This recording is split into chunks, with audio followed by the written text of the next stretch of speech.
All right, today we're going to learn or introduce ourselves to something called Jquery. And Jquery is a language that was developed by fill in the blank. I'm not sure who it was developed by. I'd have to look that up. But it is designed to put basically a library of JavaScript codes that are used often over and over again, put it into a library so that you can then just use shorthand and follow their instructions or their mission, which is to write less and do more. So the good thing, you probably have noticed we spend a lot of time as we're doing JavaScript typing things out like document get element by ID. So what this does, one of the things it does is it enables you to not have to type that anymore. It enables some of the functions that we do over and over again to be able to use code to be able to do that faster. We're able to access a library of JavaScript, so we don't have to either type it ourselves or create our own libraries. And it also, as you see, in addition to enabling you to do the things that you're already doing a little faster without having to type as much code, it also opens the door for some other cool functions. So what we're going to do here is just do an introduction, and then we'll start building on it moving forward. Now, this might be one of those places, remember when you learned style sheets, you're like, geez, Mr. O'Leary, why were you teaching me all those font styles? Well, that's fair enough. This is just like CSS enabled you to do more with different language and typing less than the basic HTML tags. This is going to enable you to do more faster with writing less code than what you were able to do with JavaScript up to this point. All right, so first step is you're looking at your screen. I've set you up with some basic code, so you don't have to type everything up. Some basic format you're already used to. I created an ID tag, a div ID tag called mainstays, just so we can play around with it. The first step that we're going to do is we're going to bring in our library, and you can do this, or developers do this library, bring the library in multiple ways. Either they download it off of Jquery's site and then they upload it to their own server, or, and this is probably the most common and the easiest, is you can just use Google. Google has a Jquery library that they make available for developers, and you can just reference it. So if you look over in your assignment section, you can go grab the code here and paste it right here. All right, so you can see this is on Google APIs, which stands for Application Programming Interface, and that's basically how Google and other developers, Yahoo, other sites, enable people to develop apps that will either work and integrate with Google or will be able to be downloaded from Google. So you can see this is Ajax, we'll talk about that later, library, Jquery, this is the version, and then this is Jquery min.js. And if you wanted to, you could look at that file and see all the Jquery that's in there, or all the JavaScript that's in there, and try to figure it out. But we're going to be in the write less, do more mindset. So for the first order of business is we have JavaScript. Now we can play around with it. Now the syntax for JavaScript that we use, and we need to create our script tag. So the JavaScript syntax is we use a $sign to let the browser know we're using JavaScript, and then we use our selector, which is telling it telling the browser and the code what element we're going to work on. And in this case, we're going to talk about the document, which is the entire website. Okay, and then we're going to say, then we give it an action, and in this case, we're going to do ready. Okay, and so ready means that the actual document, the web page, has loaded. Okay, and what this enables us to do is that we can put inside of this. So right here is where we can. Sometimes you can put the information in here, or this activates the function. And what we're going to do here is we're going to say we want this document, when it's ready, to process this function. Okay, And so the way this is context, or this is the syntax for starting up a. We can put all of our code within this space right here, or most of our code within our space right here. And what we want to do is put anything in there that we want to happen when the page starts. And for you right now, you might be thinking, well, we usually use JavaScript for like clicking on buttons or mousing over buttons or something like that. But what you can do here is you can dynamically generate your page. I can't remember whether we talked about the onload event in JavaScript, but onload is basically what we're doing right here, which is when the page loads, I want you to shoot off these functions. So what we're going to do is we're going to say function. Remember how we do functions. Function, and then everything within. So basically what we're doing is we're saying when this document loads, we want you to fire off this function, right?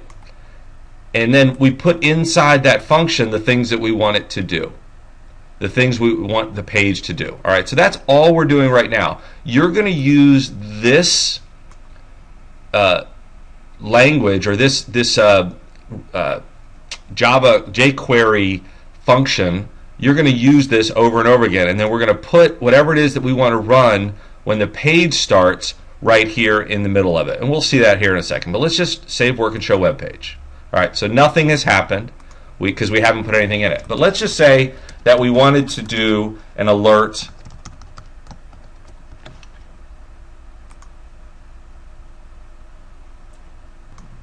All right, so I got to spend 5 minutes debugging this because I couldn't figure out why it wasn't working. And again, stupid little coding thing. If you notice right here, I ended with I had it originally like this script, and I forgot to do an end script. Okay, so just be careful. So when you type in, let's scroll down here. Type in alert hello. Right, our old standby. This is a great way to test your code as you go to make sure that it's working. Save work, show web page. My hello comes up. All right, and remember that came up without me clicking on anything. Right, so this was basically a once the page loads, run everything that's within the curly cube brackets. So now what I'm going to do here is I'm going to change this div ID, and I'm going to put some code into it. All right, so now what's our syntax? You remember? How do we tell it that it's Jquery? $.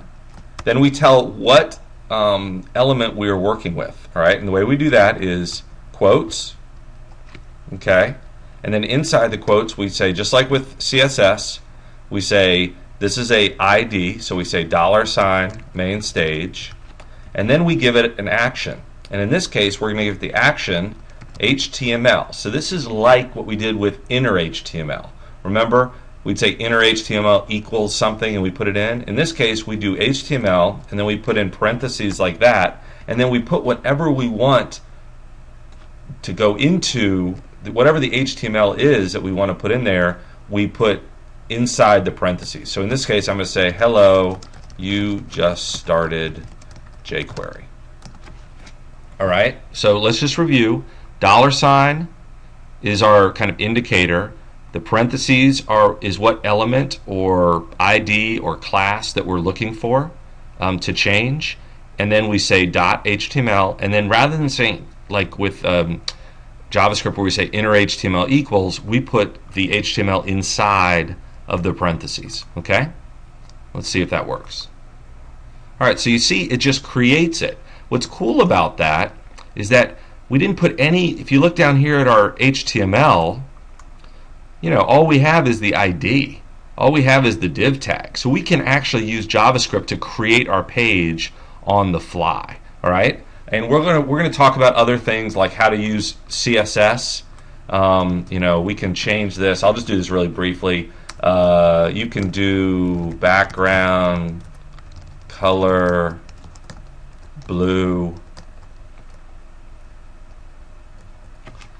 And you can see here. So this is actually kind of neat because it returns JavaScript to, when you're using Jquery, you can use the CSS that you learned originally, as opposed to, if you remember, we kind of were modifying it and using kind of a different version of CSS with JavaScript. So we get to do that. But we're going to play around with all that a little bit. Let me change this back to HTML. And I want to show you one additional thing. And so what's cool here is that I can create this, right, from scratch, or I can create an action. So watch this. So what I want to do, I want to say when you click on this ID, it puts in the HTML language. So right now there's no language, right? Nothing there. There's no HTML in that box. And I want to make it where if I click on it, if I click on the box, it's going to populate it with some text. All right, well, we can do that, right? I can come down here and say on click, and then I can call a function, and then I can go up here and write the function and have it do all the stuff that we've already learned how to do. But it's really easy to do with HTML or with Jquery without even putting any code, any JavaScript down here. Watch this. So I'm going to say main stage, and then here I put my event, which is click. Okay, so I say click, and then I'm going to call the function here inside of that. So I'm basically doing a little mini version of what I did up here. So now when this clicks,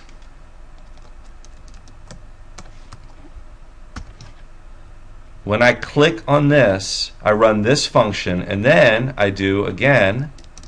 Now I say I want this to be main stage HTML, congratulations. All right, so you see we have one function or one event that runs when the page loads. That's the ready event. And then we have an event that runs when you click anywhere within inside that div tag, and then you have an event which is populate the HTML with congratulations. All right, so look at that. I mean, that's a tiny little bit of code that we wrote, and you don't have to type any HTML. You can basically create your page here on the fly. All right, so let's make sure that works. Hey, all right, so I basically want you to do the same thing that I did up here, and then we're going to move on and start playing around with some additional stuff of Jquery. Be aware, you've already seen this with JavaScript and to a lesser extent with style sheets. It's very easy to make mistakes. It's very easy to forget things. So check your sample code. Take little baby steps. We're going to be taking little baby steps as we move forward, but these are the little baby steps that are going to lead to the marathon that you're going to be able to run. All right?